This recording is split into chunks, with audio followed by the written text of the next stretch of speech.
বিশ্বের একমাত্র উপগ্রহ চাঁদকে পারমাণবিক বোমা ছুড়ে নষ্ট করার নজিরবিহীন পরিকল্পনার তথ্য ফাঁস হয়েছে, যা তখনকার এক মহাশক্তি দেশের সামরিক প্রভাব প্রদর্শনের কৌশল হিসেবে তৎকালীন গোপন প্রস্তাবে ছিল।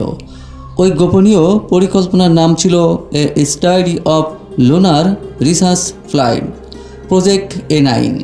৭৩ বছর বয়সী একজন বিজ্ঞানী সম্প্রতি মার্কিন একটি পত্রিকার সঙ্গে সাক্ষাৎকারে এই ঘটনায় এবার মুখ খুলেছেন।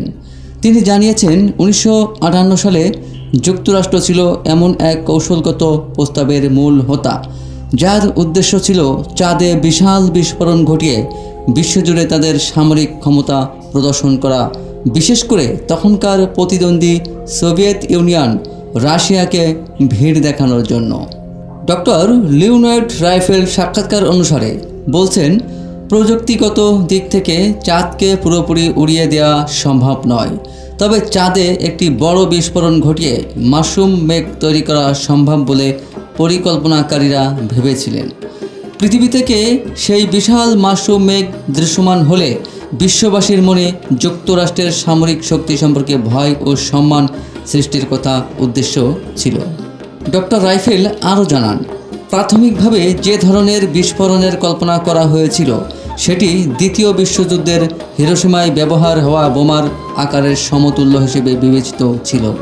তিনি তখন পরিকল্পনাকে ব্যয়বহুল ও চাঁদের পরিবেশে দীর্ঘমেয়াদী বিরূপ প্রভাব ফেলবে বলে সতর্ক করেন। তবে তখনকার কর্তৃপক্ষ তার কথায় পুরোপুরি অনড় ছিলেন না।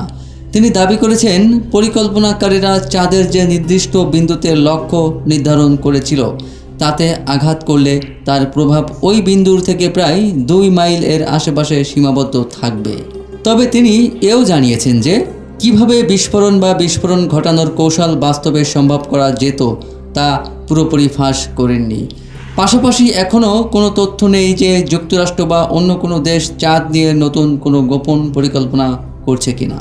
পেশাগত ও নৈতিক কারণে বিজ্ঞানী ডক্টর রাইফেল ছিলেন এমন পরিকল্পনার বিপক্ষে। তিনি সতর্ক করেছিলেন যে চাঁদে এমন পারমাণবিক আঘাতের ফলে চাঁদের মাটিতে ব্যাপক পরিবেশগত ক্ষতি হবে এবং ভবিষ্যতে চাঁদে গিয়ে গবেষণা করা কষ্টকর হয়ে উঠবে।